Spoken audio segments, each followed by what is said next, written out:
Welcome friends, আমার চ্যানেলের আরও একটি গুরুত্বপূর্ণ ভিডিওতে তোমাদের সকলকে ওয়েলকাম।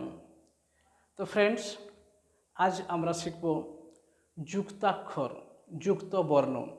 তো যুক্ত বর্ণ নিয়ে ইতিমধ্যে আমি একটি ক্লাস করেছি, তোমরা নিশ্চয়ই সেগুলো দেখেছো। যদি কেউ দেখে না থাকো, আমার চ্যানেলে গিয়ে ভিজিট করে নিতে পারো। তো আজ যে যুক্তাক্ষরগুলি দেখাবো সেগুলো তোমরা একটু মন দিয়ে ভালো করে ভিডিওটা দেখো। এই যুক্তাক্ষরগুলোর কীভাবে গঠিত হয়েছে এবং তার উচ্চারণগুলো কীরকম সেগুলো কিন্তু খুবই গুরুত্বপূর্ণ। দেখো, প্রথম যে শব্দটা আছে প, আচ্ছা এটাকে তোমরা চিনতে পারছো? এটা একটা যুক্ত বর্ণ, দুটো ব্যঞ্জন বর্ণ মিলে একটা যুক্ত বর্ণ গঠিত হয়। তো এটার নাম হচ্ছে কয় মূর্ধন্য ষ। এই যুক্ত বর্ণটা হয়েছে ক যুক্ত মূর্ধন্য ষ, কয় মূর্ধন্য ষ। উচ্চারণটা হবে খ। তাহলে প কয় মূর্ধন্য ষয়ে দীর্ঘইকার, এর উচ্চারণ হবে পক্ষে, পক্ষে। দেখো, এখানে কয়ের বা মূর্ধন্য ষয়ের কোনো উচ্চারণ আসছে না। ক এবং মূর্ধন্য ষ যুক্ত হয়েছে কয়ে মূর্ধন্য ষ। দেখো কীভাবে লিখছি, এইভাবে লিখতে হবে, এইভাবে লিখে আর এটা হচ্ছে কয়ে মূর্ধন্য ষ। উচ্চারণটা হবে ক যুক্ত মূর্ধন্য ষ সমান খ। তাহলে উচ্চারণ কী হবে? প কয়ে মূর্ধন্য ষ দীর্ঘইকার পক্ষী, পক্ষী। ঠিক আছে, দেখো কীভাবে লিখতে হয়। প, তারপর এইভাবে লিখে কয় মূর্ধন্য ষ দীর্ঘইকার পক্ষী। নেক্সট দেখো, এটা চিনতে পারছো? এটি দুটি বর্ণ আছে, ব্যঞ্জন বর্ণ। এটির নাম হচ্ছে কয়ে রফলা। এই কয়ে রফলার দুটো রূপ আছে। দেখো, আমরা এটা জানি ক কয়ে রফলা, নিচে এই যে এরকম একটি দাগ, এটিকে তোমরা পড়বে রফলা। ঠিক আছে, তাহলে কয় রফলা, আর এটিও কয়ে রফলা। তার কয়ে রফলার দুটি রূপ পাওয়া গেল। তো কখনো কখনো আমরা বইয়ে পড়ার সময় দেখতে পাবো, এই রূপটি আমরা দেখতে পাবো, আবার এই রূপটিও দেখতে পাবো। যাতে তোমাদের কোনো অসুবিধা না হয় তার জন্য তোমাদের দেখিয়ে দিচ্ছি যে যদি এই রকম রূপে থাকে সেটিকে তোমরা পড়বে কয়ে রফলা। মানে এর সাথে কি যুক্ত আছে? ক যুক্ত এই রফলায়ের জন্য র, ক যুক্ত র। ঠিক আছে, তাহলে দুটি ব্যঞ্জন বর্ণ যুক্ত হয়েছে কয়ে রফলা। ঠিক আছে, তাহলে কয়ে রফলার দুটি রূপ, এইরকম একটি আর এইরকম একটি। তো আমরা এখানে লিখি, দেখো কীভাবে লিখছি। ব সরল রূপটা এখানে আমি লিখছি, হ্যাঁ, কয়ে রফলা বক্র। নেক্সট দেখো, ময় রস্যু ক্ষয়ে জফলা। এখানে যে যুক্ত বর্ণ রয়েছে ক্ষয়ে জফলা, এই যে চিহ্নটি দেখাচ্ছে এটি হচ্ছে জফলা। জফলার একটি ব্যঞ্জন চিহ্ন, ব্যঞ্জনের কার চিহ্ন, ব্যঞ্জন বর্ণের কার চিহ্ন। কার চিহ্ন? এটি হচ্ছে অন্তস্থ জয়ের কার চিহ্ন, ব্যঞ্জন চিহ্ন। এটিকে পড়বো আমরা জফলা। তাহলে দেখো, ময়রস্যু ক্ষয়ে জফলা, মানে এই যে ক্ষয়ে জফলাটা হচ্ছে, এটা দুটো ব্যঞ্জন বর্ণে মিলিত হয়েছে। কীরকম না, খ যুক্ত জফলা, অন্তস্থ জ, তবে ক্ষয় জফলা হয়েছে। তাহলে এটিও একটি যুক্ত বর্ণ। দেখো কীভাবে লিখছি, ময় রস্যু, তারপর ক্ষয়ে জফলা, মুখ্য উচ্চারণ করব মুখ্য।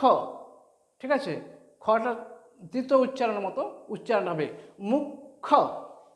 নেক্সট দেখো, এই যে চিহ্নটা দেখতে পাচ্ছ, এই যুক্ত বর্ণটা, এই যুক্ত বর্ণটার নাম হচ্ছে বর্গীয় জয় ইয়। বর্গীয় জয় ইয় মানে বর্গীয় জ যুক্ত ইয়, এটি মিলিত হয়ে হচ্ছে বর্গীয় জয় ইয়। দেখো কিভাবে লিখছি, বর্গীয় জোর এভাবে করবে, দিয়ে একটা ইয়র মতন দেবে, তারপর এইটি। ঠিক আছে, এটি বর্গীয় জয় ইয়। এভাবেও লেখা যায়, বর্গীয় জ লিখে আবার এখানেও ইয় লেখা যায়, বর্গীয় জয় ইয়। কিন্তু বর্গীয় জ এবং ইয় দুটোর কোনো উচ্চারণেই এখানে আসবে না, এটার উচ্চারণ হবে গ গ। দেখো বয়রস্যি গয় বর্গীয় জয় ইয়, বিগ গ বিগ গ, তাহলে নিশ্চয়ই বর্গীয় জ এবং ইয়র কোনো উচ্চারণ আসছে না, দুটো যুক্ত বর্ণ যুক্ত হয়ে হচ্ছে বিগ গ। ঠিক আছে, তাহলে এটার কিন্তু দুটো রূপ আছে। তাহলে লিখছি দেখো, বয়ের শিকার ইয় বর্গীয় জয় ইয়, বিগ গ। নেক্সট দেখুন, গ লয়ে পয়, গ লয়ে প, গল্প গল্প উচ্চারণ হবে গল্প। তার এখানে এই যে ল আর তার সাথে প আছে, এটিকে কিভাবে হয়েছে, লয়ের সাথে প যুক্ত হয়েছে, লয়ের সাথে প যুক্ত হয়েছে, তবে লয় প হয়েছে। উচ্চারণটা হয় কেমন, গল্প গল্প, গ লয়ে প গল্প। নেক্সট দেখুন, তালবস্য দীর্ঘিকার,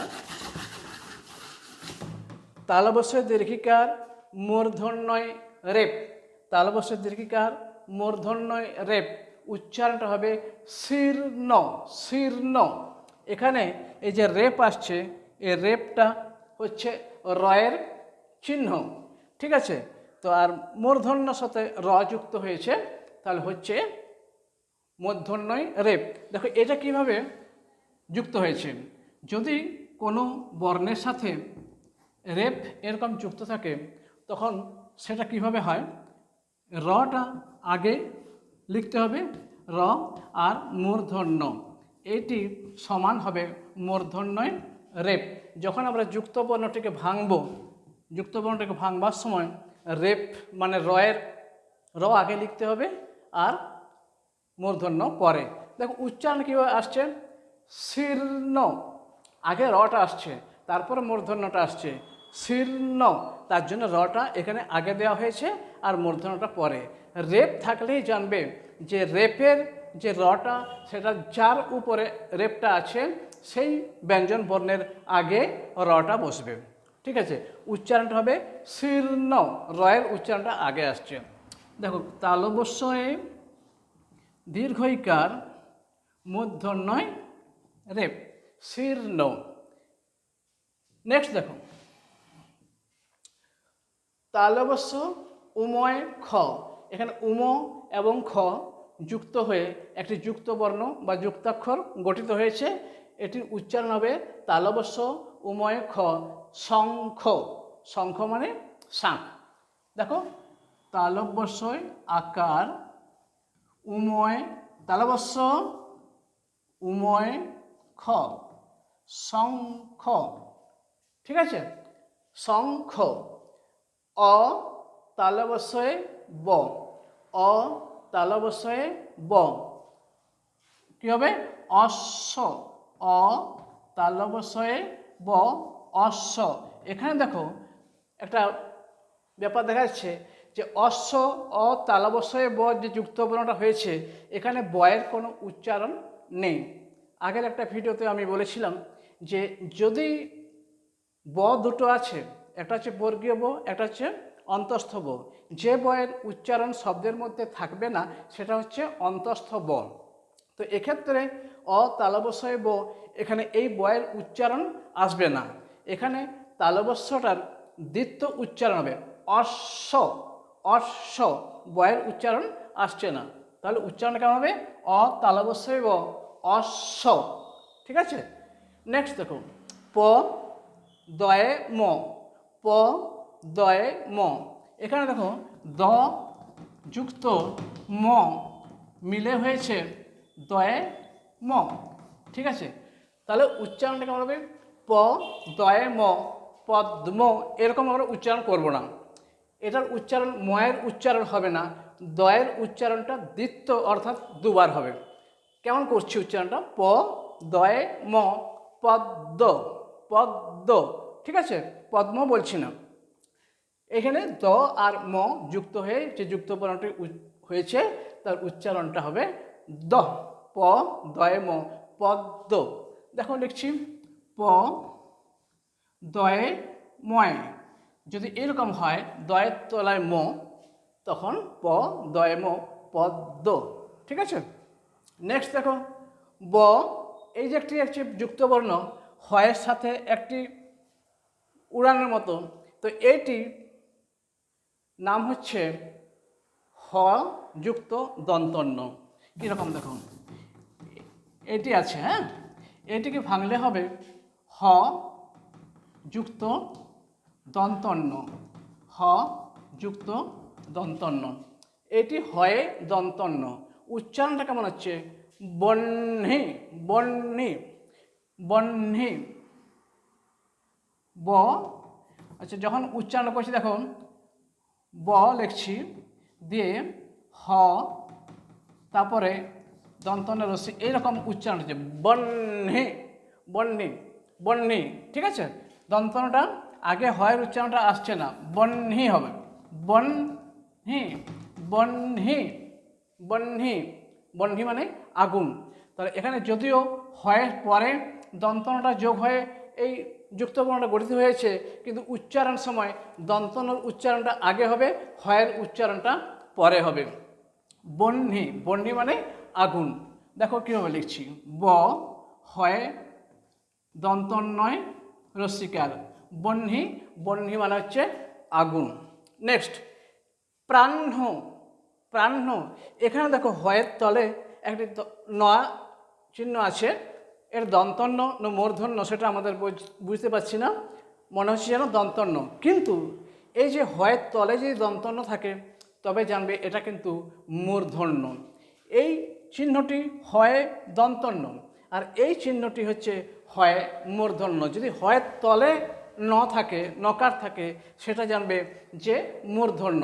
এটা অনেকেরই কনফিউশন হয়ে যায় যে হয় দন্তন্য না হয় মূর্ধন্য। যদি এইরকম থাকে হয় দন্তন্য, যদি এইরকম থাকে তাহলে হয় মূর্ধন্য।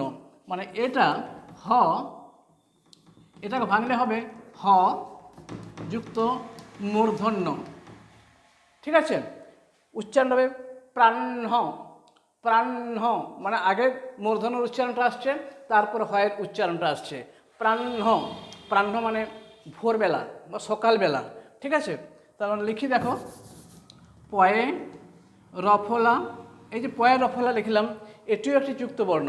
পয়ের সাথে এই যে চিহ্নটি আছে এটি রফলা, এটি হচ্ছে একটি ব্যঞ্জন বর্ণের চিহ্ন, এটি হচ্ছে রফলা। যদি কোনো বর্ণের নিচে এইরকম চিহ্ন দেখো সেটাকে তোমরা রফলা পড়বে।